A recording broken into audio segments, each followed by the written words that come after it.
All righty, we are good. So good morning to those who are in person, and then good morning to those virtually. Once again, I just want to ask the virtual folks if you can just turn your cameras on for just a minute. If you're able to keep it on as long as possible, that would be better, just so I can see you all. And that way, like I said, we'll be able to have dialogue throughout this session. But once again, good morning to everybody. First, I want to start by just getting a brief introduction of who we are. I'll do myself last since I'm presenting. But for those who are in the room and then those who are virtual, I want you all to kind of introduce yourselves. So we'll start in the room, whichever one wants to go first. I'm the children's church director at Springfield Memorial Baptist Church. Okay, gotcha. Okay, all right. So Miss Crystal Armstrong, Miss or Mrs. Crystal Armstrong, Miss Crystal Armstrong, and we have. I'm Sharice Austin, and I'm the missionary Baptist Church in Burwell, North Carolina. I kind of do some everything. I got you. I got you. Sharice Austin. Okay, gotcha. For those who are watching or with us virtually, can I get you all to do a brief introduction of yourselves? They still got their cameras on.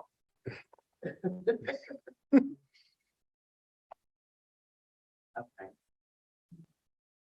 You're muted, Brother Boone.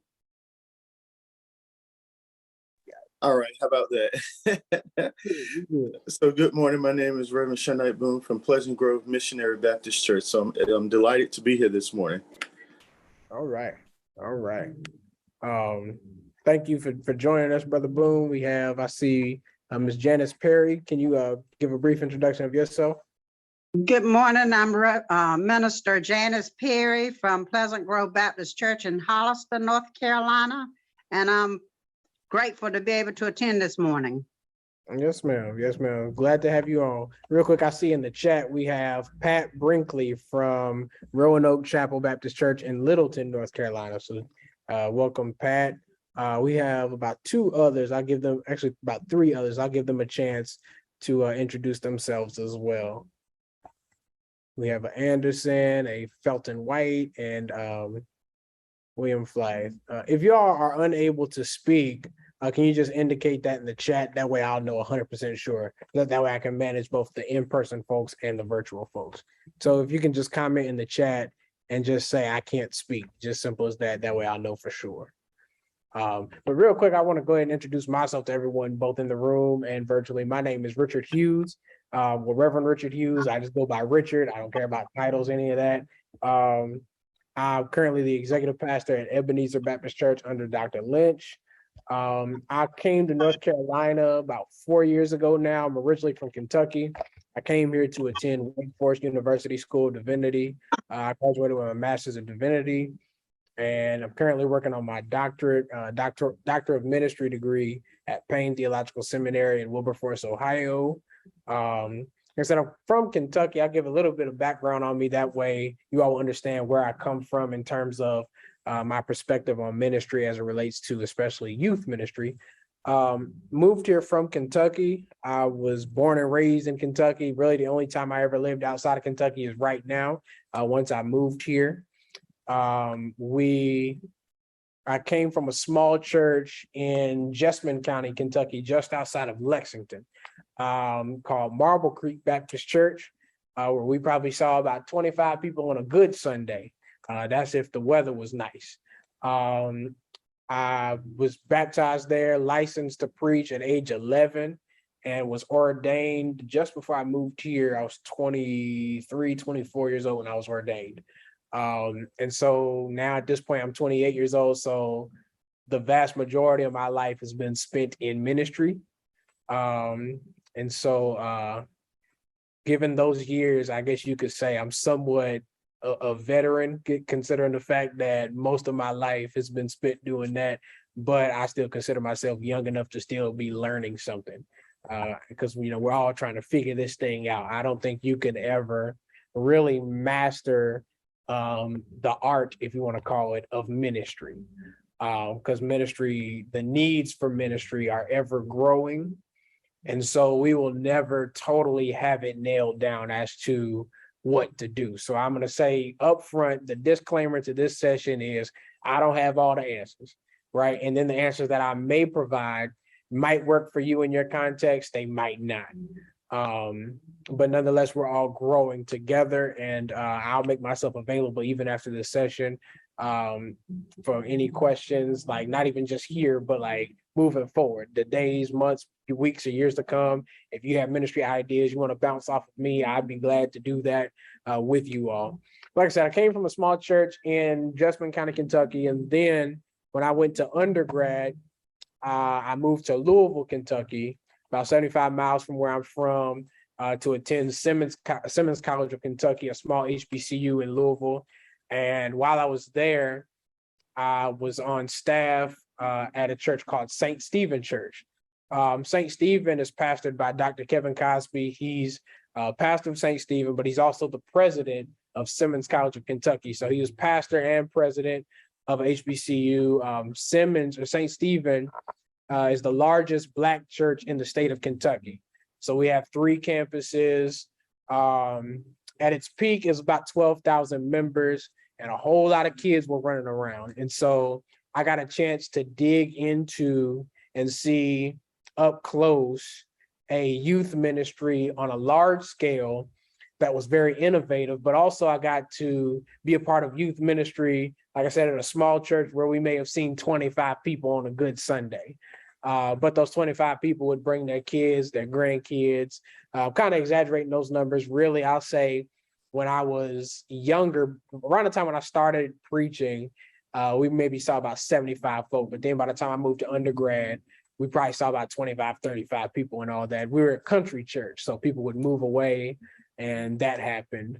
So I said all that to say, like I said, I saw ministry take place on both scales, a large scale and on a very small scale. And so, so with that, I give a little bit of my experience as it relates to youth ministries in both of those contexts. So in the church I grew up in, we were big on Sunday school. It was like I said, country church. We didn't really do a lot of activities throughout the week because it was a nice drive out to where the church was. Everybody lived in the city. So, I mean, you had to drive out to the country to church. And that was around the time when gas prices really started going up, thanks to George Bush. And because of that, we wanted to limit how many times we got in the car and drove way out to that church. And so also because of that, anything we did do during the week, we wouldn't do it at the church, but we would do it in people's houses. So either in people's houses or we would meet up somewhere else, and that's where we would have our gatherings. And so with that, youth ministry for us looked like not necessarily bringing kids to the church building, but meeting us where we were, right? Meeting us in our local context, because all of our members, even though we lived on different sides of town, nonetheless, all members, like the side of town that I lived on, I knew at least there was a few other folks from the church who were in that side of town as well. Just like in the other side of town, there was some folks there. And so we had a community around us, right? So we had community around us. And so, like I said, instead of bringing kids to the church, we would go to where they were, meet at folks' houses. But then also we would say, okay, what are y'all kids into today? What type of activities do you all like? And we would go there and we would do that. But as far as stuff happening in church, like I said, we were big on Sunday school. And I would say all of the youth who were at my home church attended Sunday school. But that was also because our parents drug us out there. Our grandparents made us go, right? I'm pretty sure if we were given the chance to say, hey, do you want to go to Sunday school? I'm pretty sure all of us probably would have said no. Let's just be real, right? I mean, we kids at that point. I just wanted to stay at home and play my PlayStation up until it was time to actually go to church. And that's just the reality of it. I mean, kids are young, and especially today, I'm sure if you ask most of our youth, hey, do you want to go to church? Do you want to go to Sunday school? They're probably gonna say no, because they're kids, right? You got to drag them out there. But not only do you have to drag them out there, but you have to give them a reason to go. So like once we went, the class wasn't just a traditional type of class where it was just like, we're reading from the Sunday school book and everything.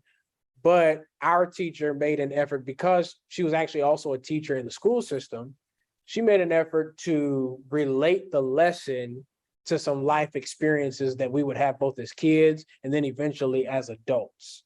And so she made sure to also use the language that we had, that us kids were speaking, and incorporate it into the lessons, right? So say, for instance, if we're talking about a lesson on the providence of God, right?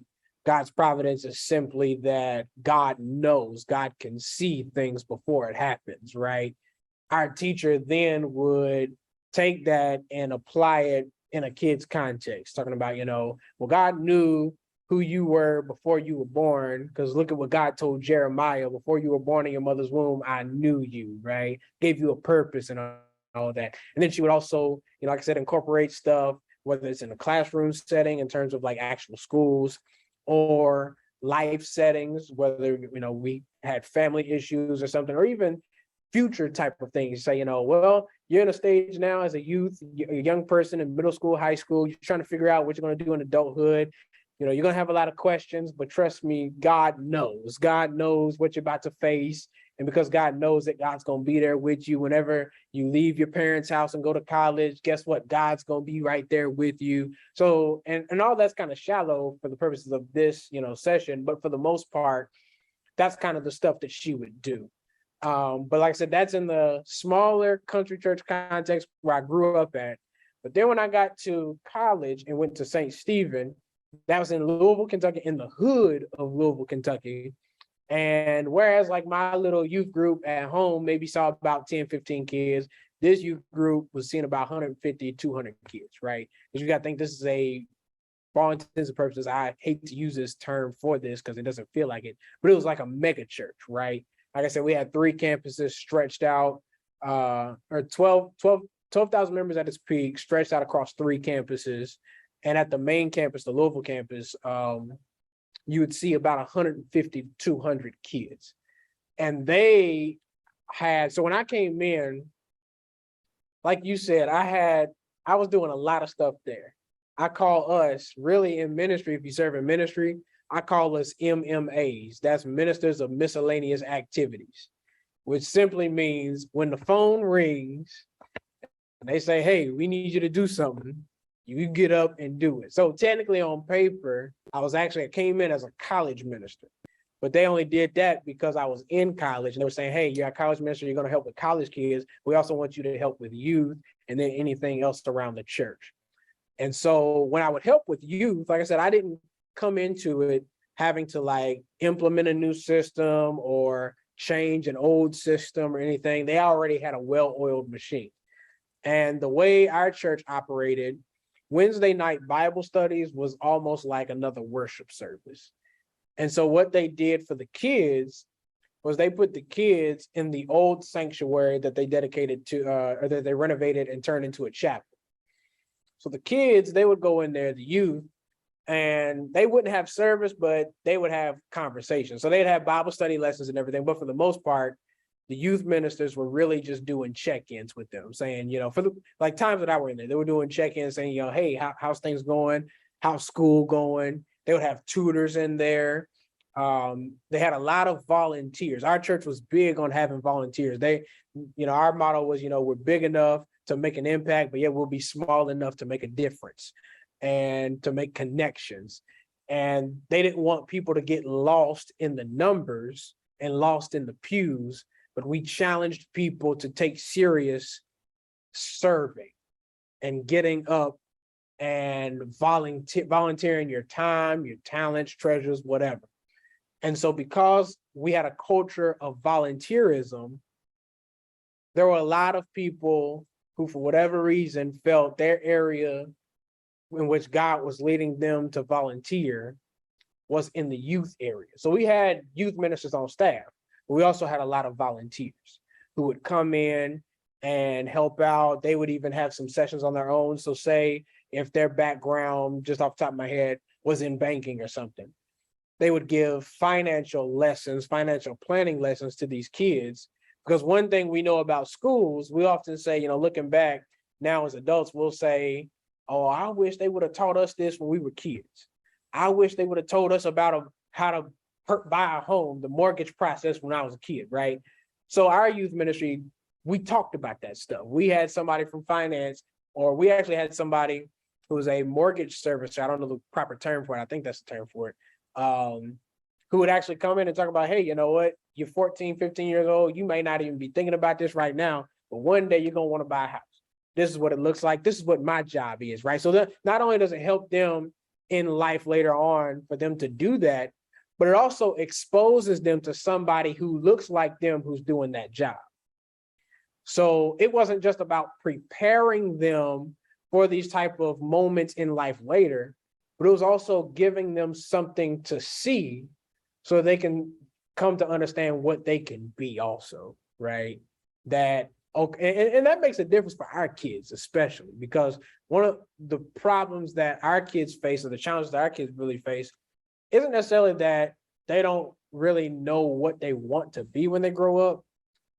The challenge they face is more so they don't see people who look like them doing those things, right? Or I'll say this actually. That's actually different here in North Carolina. I'm learning that now. And now y'all might say it differently because y'all from here, but I'm from Kentucky. And so for me growing up in Kentucky, I didn't see a whole lot of Black folk doing stuff that I see Black people here in North Carolina doing. So exposure for a kid in Kentucky, where I'm from, meant a lot more. And it probably means the same here. Like I said, don't allow me to make it seem like or sound like that, you know, it's not an issue, because it probably is. But for the most part, like I said, a kid from Kentucky, seeing that person in finance meant the world to me, right? Meant the world to them, because it's like, oh man, like there's somebody I can actually look up to and aspire to be like, that I don't have to pretend that he's Black, right?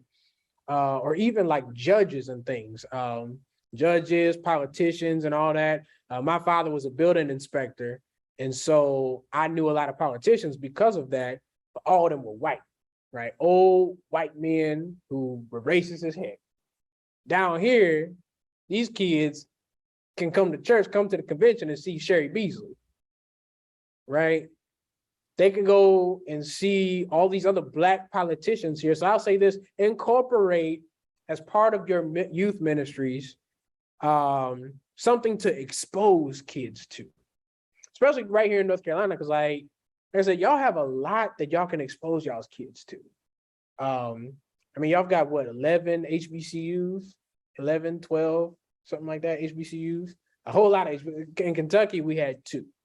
And when I first started in college, I actually was at Kentucky State University. That's the other HBCU. And when I went, I could count on one hand how many students there that I knew of that was actually from the state of Kentucky. Because now if you go to Kentucky State, it's mostly people from Chicago, Detroit, Michigan, Nashville, Tennessee, Columbus, Ohio, maybe somewhere in Mississippi or Georgia, something like that, right? And I say that to say because the state stopped exposing our kids to stuff that looked or that was owned by and operated by folks who look like us. And I think that's critical today, post 2020, with everything that happened, George Floyd, Breonna Taylor, for our kids to see us doing things, right, that the typical narrative for it is that a white person normally does it. And so I said that to say, in our youth ministries, have these tough conversations with kids about stuff like race, about stuff like gender, things like that. Because guess what? They're gonna go on their phone and they're gonna pull up YouTube. And if they search stuff about race, stuff about gender, you know who they're gonna find? And I don't say this person's name to talk bad about them. Actually, I'm big on race stuff, and I have a tolerance for this particular individual more than others. But they're gonna listen to Farrakhan. They're gonna find a video from somebody who is in the Black Hebrew Israelites. They're gonna find somebody from the Nation of Islam, other groups, the Hoteps, all of them. They're gonna hear that information, and because it's so new to them, they're gonna accept it automatically, right? Because they're like, okay, this is new to me. Like, this is news that I've been waiting to hear this, and because nobody else has told me, it must be 100% true what they're saying. When in reality there's a whole lot, just like learning anywhere, that you got to process and you got to filter and you got to chew the meat and spit out the bones. But they're not going to be able to do that because they haven't been equipped to know what's right and what's wrong about it. And so if we expose our kids to stuff like that first, we then can retain them when they're adults instead of losing them to those type of groups. When I was in my doctoral programs intensive back in August, it was actually a person that said this was Jamal Bryant down at New Birth in Atlanta. He said, the Nation of Islam should write a thank you card to the Black church. The Nation of Islam should write a thank you card to the Black church, because if it was not for the Black church probably in the last 40 years shying away from certain conversations, the Nation of Islam would not be as strong as it is today. Not only probably in the last 40 years, probably in the last 60, 70, 80 years, because when you think about it, Malcolm X's father was a Baptist preacher. Malcolm X became a Muslim because when he was in prison, church folk didn't show up. Church folk didn't help him understand his dilemma. Church folk didn't help him understand what was going on in society that made him have these type of outbreaks that led him to go into prison. But he found community with folks who were Muslim. And they started having the conversations with him that we could have had with Malcolm X, right? So think about that as it relates to our kids.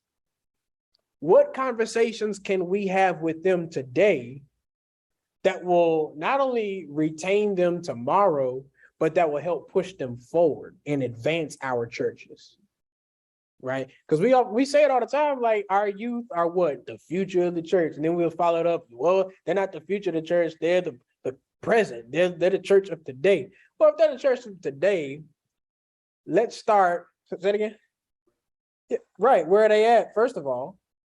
But then also, let's start giving them a voice and feeding into their minds, right? And it's cool. We can give them the Bible stories, and we should do that. But also, even with that, let's make sure what we present biblically isn't coming from the perspective of someone who doesn't embody their lived experiences. In other words, let's not give them a white perspective of scripture. We got to be real about it, because that's really what we're finding right now as relates to folks my age. I'm 28 years old. Folks, a lot of folks my age are dabbling a lot in what's called right now deconstruction, right? They're just deconstructing everything. It's the process of unlearning some stuff that they've been taught. Because once again, they've been taught some things, and it's not necessarily wrong things, but they've been taught some things that as they've gotten older, as stuff started happening in society, we've seen Trayvon Martin, we've seen Mike Brown, we've seen Sandra Bland, we've seen George Floyd, we've seen Breonna Taylor, we've seen the orange wig wearing clown that got elected as president. We've seen, all this stuff that keeps happening. And it's like everything they've been taught, that's fine, but like, where does that apply with all this? What does this mean for when a white cop kills a black kid that's unarmed? What does this mean when half the country is perfectly fine with casting a ballot for a person who is an open racist and misogynist? What does this mean for all of that? And those type of questions cannot be answered from a white perspective, because a white perspective justifies those, those dilemmas that created these questions, right? And it only comes from whenever we equip them with the ability to speak a Christian language and a Christian jargon that comes from our perspective and our experiences. I can say a whole lot more about that. I'm gonna pause for just a quick moment just to ask if there's anybody, both virtually. So folks who came in, we have folks on Zoom watching or listening as well. But are there any questions, any comments anyone to raise out right now before I move forward? And then let me check this chat here. Okay, gotcha. Okay, and so I'll segue from that to this. The reason why I brought the racial part up is because when I got to St. Stephen in Louisville, St. Stephen is big on empowerment. I chose the word empowerment because oftentimes we lump justice and empowerment together, but actually the two of those, although they're in the same ballpark, they have totally different functions. Justice, of course, deals with more of the changing of policies. Empowerment deals more so with equipping individuals, whether there's justice or not, right? Like I say, and we can get into that, another time. But we were big on empowerment, particularly Black empowerment. And so we had these type of conversations with kids, especially like when I was coming up, as a youth and then going into young adulthood. A lot of people say that the event that changed the lives of millennials was 9/11. And for the most part, that might be true. I was in first or second grade when 9/11 happened. And I remember it, but honestly, that didn't change my life like that. That made me want to search for some answers, that made me want to figure out where I fit in the grand scheme of humanity, and especially in America. The event for me was Trayvon Martin, right? I think, so Trayvon Martin, I think it was 2012, he got killed, 2012, 2013. I had just graduated high school. And when that happened, that's when I started asking questions about, okay, well, why didn't they indict George Zimmerman? It's clear he killed that boy. Why didn't they send him to jail? And then shortly after that happened, once they declared George Zimmerman wasn't going to get killed, right there in my hometown of Lexington, Kentucky, there was a spike in murders of young Black teenage boys being killed by other Black teenage boys. And I remember there was one in particular when I was in that summer. Actually, my pastor, he was by then he was about 78. He was preparing to be out for a year. He was going to have open heart surgery, and he asked me if I would occupy the pulpit while he was gone. Mind you, I'm 19 years old. Like at that point, I'm like deer in headlights. And I remember one Saturday morning, actually it was Sunday morning, when I was waking up, getting ready to get dressed for church. And I just heard in the other room, my sister was just crying. I'm like, what's going on with her? I went in there, I was like, Natalie, what's wrong with you? She said, some random name. Got killed last night, he got killed. And first I'm like, so my sister, she's 2 years older than me. I'm like, we didn't even know that boy, right? Why you crying like you know him? But then I was like, it made me think, I was like, but he's in our age range, and like, what's going on? Why are these kids getting killed by our own? So not only am I asking, why are we getting killed by white folk? Now I got to ask, why are we getting killed by ourselves? And so then that's when I started like I said, those were the events that changed my trajectory and changed my life, because then that's when I started asking, okay, not only why are we getting killed like this? Why are we killing each other? But what is the church saying about this? What's the church saying about it? Because folks in my area at that time in Lexington, it was always leave politics as far away from the pulpit as possible. So none of them were going to address it. But folks my age, my sister, who's 2 years older than me, want to talk about it. She in there crying. She don't know the boy. She want to talk about it. So she didn't come to church that Sunday. And so I was like, I wonder why she couldn't come. And so that started sticking in my mind to where it's like, I wonder how many other young people felt like they couldn't come to church that Sunday or any Sundays after that, who are filled with these questions as to what's going on in society. And perhaps the reason why they feel like they can't come to church is because we want to shy away from the topic. Or even if we do talk about it, we're talking about it from a perspective that is not indigenous to Black experiences, Black people. In other words, we use a white gaze to address a Black problem. And you cannot use the perspective of oppressors to diagnose the problems of oppressed people. Because then you're going to start seeing it like, oh, well, it's your fault. Although, yes, it was wrong for that Black teenage boy to kill that other Black teenage boy, there's something deeper behind it. But you're not going to get to that deeper, because in order to get to that deeper problem, you got to address the problem with the oppressor. And if you're looking at it from the eyes of an oppressor, you don't want to bear that guilt. Because then it's not the Black teenage boy's fault who killed that other Black teenage. It's the white man that passed the policies that enabled that Black teenager to go get that gun, to probably be involved in drugs or whatever. You see what I'm saying? But we, and our teenagers, our youth, they want to have those conversations. They want to have those. And so when I got to St. Stephen, because we were big on empowerment, we would talk about that. After, in fact, when I got to St. Stephen, that was around the time the Mike Brown verdict came out, that, what was it, Darren Wilson, that he wasn't going to get prison time. And for the next 3 weeks in Sunday school, our youth was just talking about that. And as they were talking, the volunteers and the staff, they said absolutely nothing. It's not that they didn't want to say anything. They wanted the youth to be able to express themselves and to be as honest and transparent as possible. And I said that to say, when we make space for our younger kids, our youth, to open up and share, sometimes the best thing we can do is just to listen. Listen and affirm or validate what they say. They can be as wrong as all outdoors, but just listen and affirm, because they at least want to get it out, right? So our thing was, we're going to make space for them, and it's a judgment-free zone, right? It's a judgment-free zone. Say it again.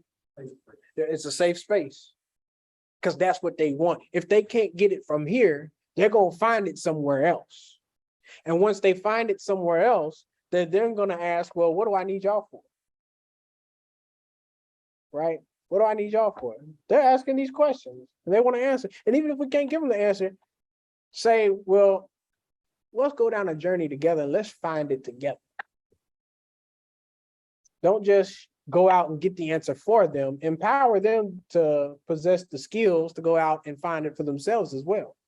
Right? That means also providing them, if it comes to this, with certain literature for them to read, expose them to scholars, expose them to, books that are helping to shape the mind for that, expose them to certain speakers who are talking about these issues, or even listen to the music that they listen, right?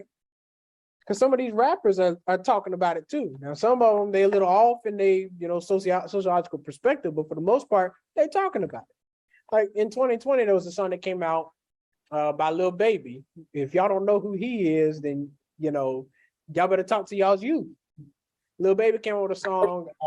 What's the song called? Looking right at it, looking at the title. But in the chorus, he's just saying it's bigger than black and white. Something. We done had a heck of a year, but we might as well start here, talking about addressing the problem and everything. And for the most part, like, he gave what was probably expected of a rapper who probably doesn't know the intricate details of sociology and how oppression really works. But he talked about his experiences. He talked about from where he sees it, this is the problem for him. Yeah, the bigger picture. That's it. The bigger picture. Yeah, yeah, yeah. And he's talking about those experiences. And guess what? That song blew up with youth. They love it because they're like, oh, he's talking about it, right?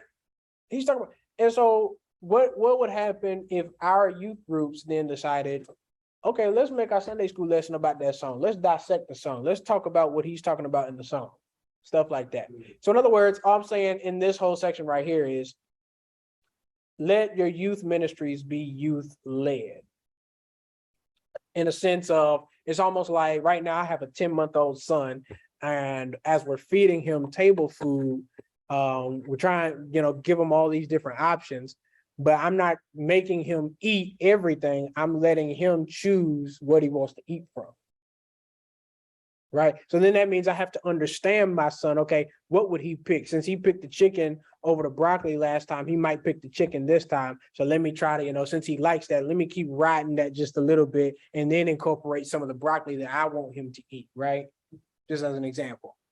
So something like that. So you see, okay, this is what our youth are talking about. This is what our youth are listening to. This is what our youth are watching it. This is what our youth are doing. Okay, let's give them a little bit of that. And then we're going to slide in some of the other stuff that we want them to have. Right? So let your youth ministries be youth led. And with that, I'll say this. A lot of the stuff you're going to find as it relates to letting your youth ministry be youth led, what you're going to find is that as you let youth lead you, there's going to be a whole lot of stuff you're not going to like and you're not going to agree with. Right? I mean, when y'all were younger, y'all, the folks who are older probably looked at the stuff y'all were doing like, I don't know why y'all doing that. Right? Why y'all playing with those toys? Why y'all listening to that music, right? I mean, I'm sure, we're going to talk about age for just a second. We're going to show y'all's age for just a second. I'm sure when y'all were growing up, y'all's grandparents probably didn't want you listening to Al Green, Temptations. So there was a group, there was somebody, right? Otis Redding, right? Come on now. Come on. That's it. I'm sure there was somebody when you was growing up, somebody older was like, turn that music off. That's it. Yeah. But yet you wanted to listen to it, right? Because it was in for you. So it's the same way with these youth coming up. Like I said, I'm 28 and I will preach in the pulpit, but guess what? Sometimes when I leave church, I got to listen to some trap music to clear my mind from church folk. But there's some music I'm like, now what the heck are they saying? And there's a song literally on the radio right now called If I Get Caught. And he's talking about if I get caught cheating. He literally says in the song, if you catch me cheating, that don't mean I don't love you. The dumbest song ever. Dumbest song. Kids are listening to it. Right? So if they want to talk about that song, I might be like, look, y'all, it's a dumb song. Let's move on. But they want to dissect it. Guess what? We're going to do it. But the point is, there may be some stuff that you might not like, you might not agree with, you might not see, but it connects with them.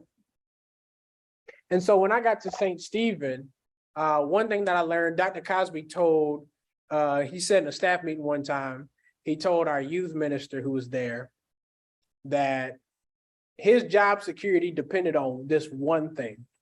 Actually, not just that person, but the whole team that was there.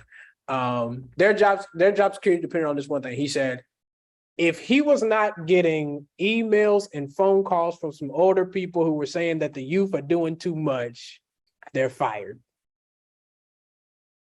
In other words, he said, I want y'all to make these older folk in here uncomfortable every time they see the youth are doing something.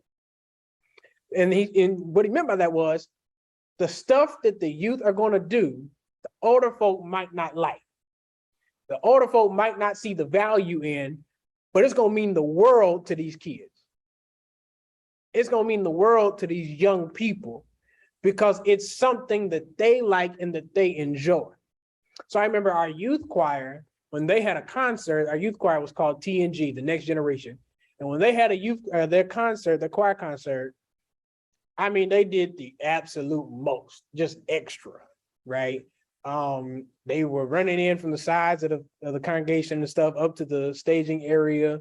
I mean, they shot out confetti, a bunch of stuff, was doing, step dances and a lot of extra stuff. They remixed some songs. What's the one? It's a Charlie Wilson song that they remixed and gospelized it. Can't think of it right now, but stuff like that. They were doing all that. So it was like they were also paying homage to the older generation, but showing, hey, we can put our stuff in it too. Right? We can speak the language, but also we're gonna hold space for ourselves in this institution that often overlooks us. Right? And at that concert, I mean, especially when they were shooting the confetti, I looked over, I saw some of those deacons, they were just like, oh my God, I saw some of the older folk, they were like, oh, that would never happen when I was growing up. You're right, because it was a different time. Right? What made you happy back then ain't gonna make them happy today.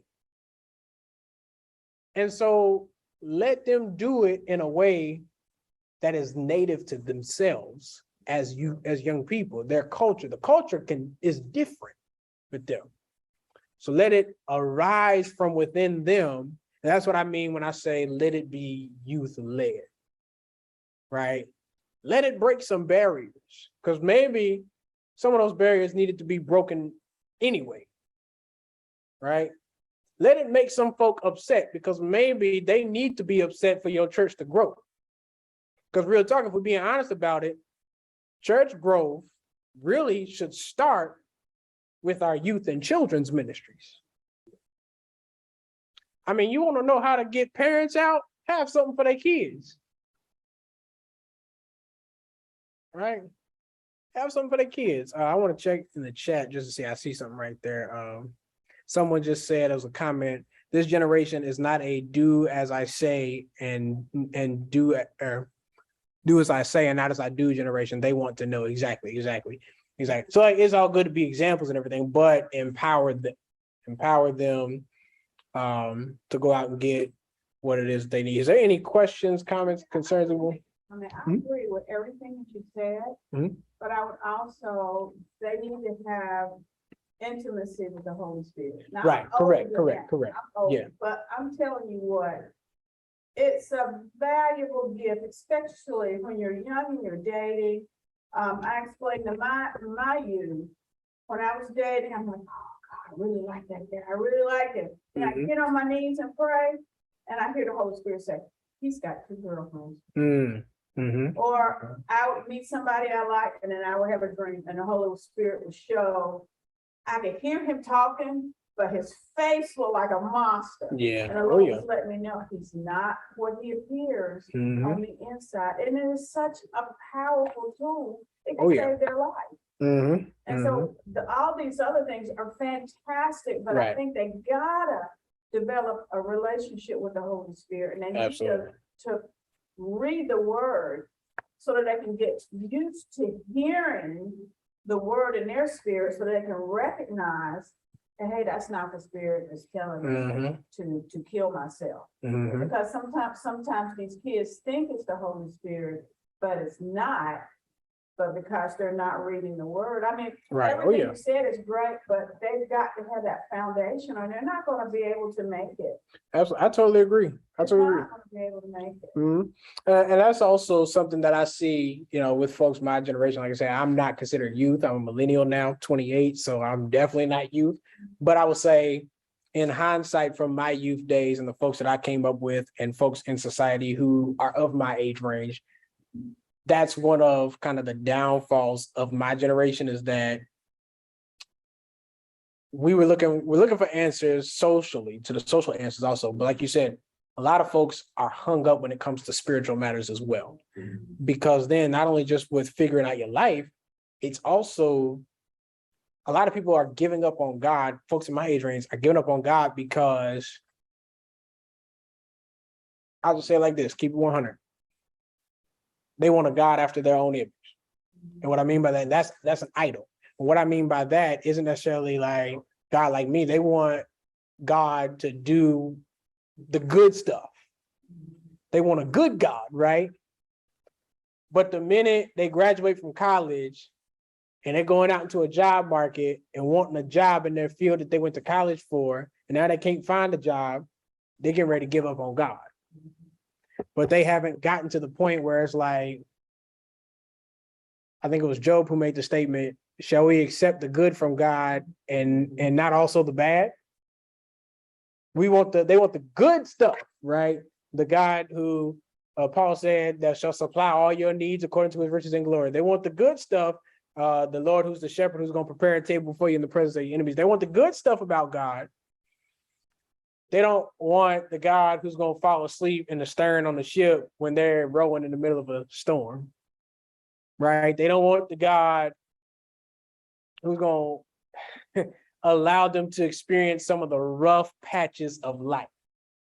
And I also see that, I come to you, got you and you. I also saw that when I was in seminary, that seminary challenged a lot of folks, which seminary should challenge you, but I saw a lot of folk who by the time I graduated, I had to wonder like, dang, are they even a believer anymore? Because their faith got so shook up because they were stuck in one way of believing, right? To where their faith couldn't hold up against the challenge. And we're seeing a lot of folks who are spiritually immature, if you will. Because once again, they want a God after their own image. And that's kind of one of the themes of this current generation. I got you and then I got you. I would like to expand on what you're talking about engagement, relationship with the Holy Spirit, as well as you believers in general.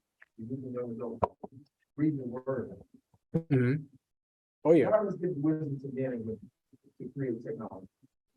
So reading is not only difficult for young people, it's difficult for adults.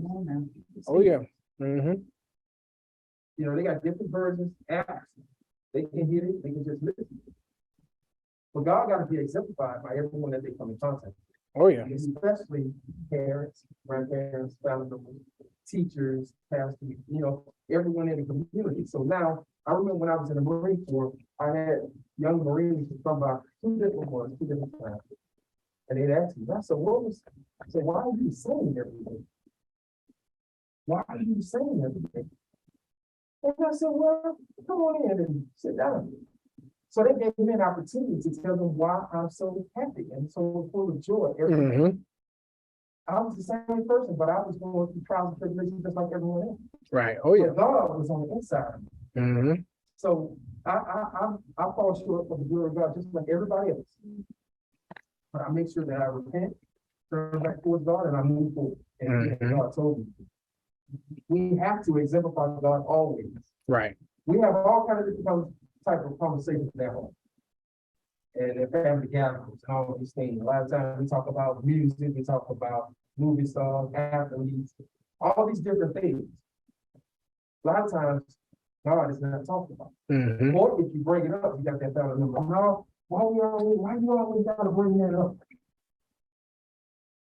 We gotta exemplify God in everything that we do, in every opportunity.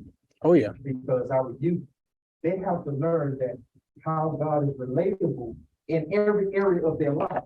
Right. Not just youth, but all people. Mm-hmm. If I can see God in me waking up this morning, if I can see God and make it safe down here to Macedonia this morning, if I can see God and here with people, men and women looking beautiful in their attire, and they're able to speak and they got their names, and they can do all these things. Why? Because Christ. Mm-hmm. That's what we have to do. Right. That's why they're not present. Mm-hmm. Why is this room not packed like it was yesterday? Mm-hmm. And I'm not faulting no one. But why is it not? Right. You're right, Pastor. Right? Mm-hmm. Someone has to replace you. That's it. Knows. That's it. We don't know. Yeah. But someone has to replace everyone that's in this church right now. Mm-hmm. And they can't do that if you don't pour into. That's it. Mm-hmm. We have to do that. Oh yeah. And also I want to say, as youth ministries and leading your youth ministries at church, Don't just allow them to have their space aside from the bigger church. Incorporate them into the church. Have intergenerational worship, where it's not just, older folks who are adults, I'll say, leading worship, reading scriptures, doing whatever. Put some youth up there, right? A lot of us, we were coming up, we're able to get in front of a crowd, whether it's here in the church or somewhere else, because when we were coming up, we were put up in front of the church. We got to read some scriptures. All that builds skills that they can use elsewhere. Public speaking, the confidence to be able to read something in public, right? Don't let the time when they just read be in class, let them read something in church, right? Create intergenerational worship, also intergenerational leadership. Have a youth liaison on your trustee board so they know how to advance the church. Have a youth liaison, youth deacons, something like that, Yeah. And plus, when you do that, you'll find there's energy with young people, especially when they're given the chance to serve. They're gonna do it, and they'll do it well. They want to because they want to keep doing it, and then they'll start to feel invested in the church because we're making an investment in them, right? Demond, you had something, Pastor Miller? Well, just touched on everything I was saying. Create a intergenerational worship. And when we talked about how young people form a God outside of church, because the church really don't talk about the bad things that happen in life. We don't talk about real life issues. We come to church on Sunday morning, we talk about how good God has been, or how he woke us up this morning. But we talk about how we got to sit here and try to figure out how we don't pay our bills. We don't talk about how the devil tries to attack us during the week. So our children don't see that. And when they don't see that, then they don't understand what the Holy Spirit is. They don't know how the Holy Spirit works in us because they don't see the other side. We always we show the good, but we don't show the bad. Right. And God gives us a balance in life when he shows us, listen, I'm going to give you everything that you need, but there is a prerequisite for you to get what you need. Right. You participate in your own blessing. And so we never talk about that in church. And so growing up, it allowed us not to be just set aside as a ministry, but we were involved in work. We had youth ushers, and you had to stand there the whole time. Using your thumbs and trying to do all that stuff. You had to pay attention and listen. We had to read the scripture. We had to pray. And so training them on how to understand what we're doing in worship helps them to believe who they are worshiping. That's it. Yeah. Because I think I want to touch on something you just said. I use this illustration. We've prepared young people to grow up and be Christians after the model of Job, where it's like, you're going to lose a lot, but you're going to hold on to your faith. But real talk, what if we also let them say, hey, you know what? You're going to be like Job at times, but there are going to be times you're going to be like Job's wife. And we look down on Job's wife because she said curse God and died, but let's look at her perspective. All those kids that they lost, she gave birth to them. Her body changed for them, right? Let's say even some of them she didn't even get to give birth to, she miscarried, right? That's going to help young women as they come up and find themselves in womanhood, right? Tapping into that. All right, you're going to lose all your cattle, your business and stuff. It wasn't just Job that lost that stuff. She lost it too. So what if we also taught them, look, there's going to be some moments you're going to be like Job's wife, where you're going to be ready to give up on God. Because let's be honest, everybody in this room, unless you just some super saint, there's been some times in our lives where we said, God, I'm done with this. Right? Now, God brought us back and God brought us out. But if we being honest, there's some times we're like, Lord, listen, I don't know, we might have to, say, we're going to cut the cord right here, let's be real. And a lot of our kids are going to come into some experiences where they're not going to have a Job-like faith. They're going to have some moments where they're going to slip up and be like his wife. They're going to want to give up. So that's just the point of understanding that even when you like that, when you're ready to give up on God, because even we say, Job never lost his faith and all, but there was times after you keep reading past the instance with Job's wife, Job was mad at God. And it's okay to be mad with God. Most of the Psalms are about the psalmist being upset with God. You have a book called Lamentations that literally talks about weeping, crying. And it's okay to cry. It's okay to be upset. But we don't teach that enough. We don't teach it. We don't teach it. You don't question God. Yeah, yeah. Yeah, she had it first and then you, and then we'll be wrapping up, correct? Oh, okay, all right, let me address the chat first. Can you go ahead? How can we bridge that without losing trust of who God is? That's a good question. That's a good question. I think that was a little while ago. I was probably touching on something then. I can't remember, but I think it was just when we were talking about the difference of not necessarily based on what scripture, but letting them to talk about different things and start talking about the church, the songs and things. oh yeah. So I do think that you have to, in order to not lose, you have to always have God in mind. Right. So whenever we give them that platform to talk about what the song is talking about, you got to be equipped enough to say, well, this is what God is saying as well. Right, yeah. So anybody just can't get up and say, I want to teach young people. Right, oh yeah, You got to be equipped and you got to know God for yourself. yeah. Because they're going to ask you some questions that you got to be able to handle and answer. But you always have to pull back from the word of God. Oh yeah, because youth ministry really is like a front line of defense for the faith with young people, right? Like you said, they're gonna ask questions. And how you answer these questions can help determine whether or not they're gonna want to keep coming or they're gonna want to, give up. So how do you not lose that? You got to be secure in your relationship with God as a youth leader. Oh yeah, oh yeah, And oh you got yeah. to stand firm on what you believe. Because they'll talk about something that have you thinking like, Lord, they might be right. Yeah, But if you're not secure in your relationship of who God is, then you'll lose yourself. absolutely, Yeah, absolutely. sometimes we don't have the answers. That's it. You say, Yeah. I saw the answers, but God does. And we'll pray about it and God will reveal it to you. Yeah. As an example, a friend of mine came to me and said, hey, Crystal, I was an excellent wife, and I prayed and prayed and prayed, and I asked the Lord to bring my husband back, and he never did it. He never did it. And, everybody looked at Becky like she was the perfect housewife. So, and I couldn't answer her. Yeah. I went home and I prayed about it. And about 2 or 3 weeks later, she came to me and she said, Crystal, my husband said he wanted to come back, but I couldn't forgive him. I would not forgive him. And the Holy Spirit made her tell me the truth. See, what I'm saying is, we're not gonna have all the answers.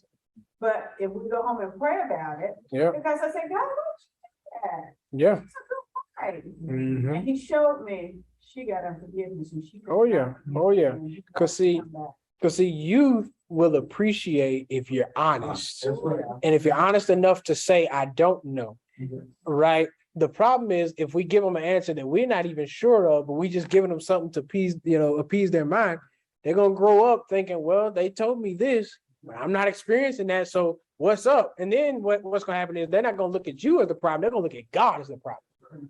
And the church is the problem. And the church. Yeah. And then guess what? They're going to go Nation of Islam, Black Hebrew Israelites, and the hotel. Because then they're going to tell them something else that's at least going to satisfy their desire to find an answer. And it ain't going to be the right answer. Right? So you, and then we got to wrap this up. I just wanted to add, everything that's been said is important. And we definitely need to do everything that's said. But I also want to add is giving them the tools to be in position. I know for our youth, in school, they're on these levels where if you're not this and you're not that. But if we empower them to run for office, we empower them to hold offices and do those things, they should be the president of their choir. Oh, yeah. They should be deciding who is going to be the state. They should be making those decisions so that in the church, in that safe space, they are learning how to operate, whether they do a good job or not. They're there to learn, Oh, yeah. and we are there to help encourage them to learn. Mhm. And so, making sure that we involve them in that. And I like what I heard about making sure they are part of the church, Mhm. because, so many times we see them taken away from the Yeah. regular service, and they miss that opportunity to learn from others and sit there and think how I can do this and how I can do it better. Mhm. Mhm. Get that part. Oh, yeah. But I Oh, just yeah. thank God for what you guys said. Oh, yeah. We appreciate it. We appreciate it. You and New I'm very grateful for everyone who has the opportunity to work in youth ministry. Unfortunately, I think I believe similar to this gentleman, it is just not the youth leader's role to minister to youth. Right, right. We all have to form communities for young people. Absolutely. And I am saddened that this room isn't packed, because if we don't re-engage them after COVID, we're in for a hard knock. Oh, yeah. We don't really take this thing seriously about how we're gonna re-engage them, especially after COVID. And they Absolutely. need us. Because Absolutely. COVID was a dramatic loss for them, Mhm. and we've got to step up. Oh, yeah. Oh, yeah. Oh, yeah. Well, that's our time. Want to thank y'all for y'all's attendance for this session. Once again, my name was Richard Hughes. For the folks that came late, I'm Richard Hughes at Ebenezer Baptist Church under Dr. Lynch. Y'all can reach me on Facebook, Instagram, Twitter. I got a TikTok, but I don't use it. But if you don't know what TikTok is, you better ask your youth, because they own there, right? They're on there. And so once again, thank you all, and thank you all who have joined virtually. God bless you all. And so hope to see you all again another time. All right.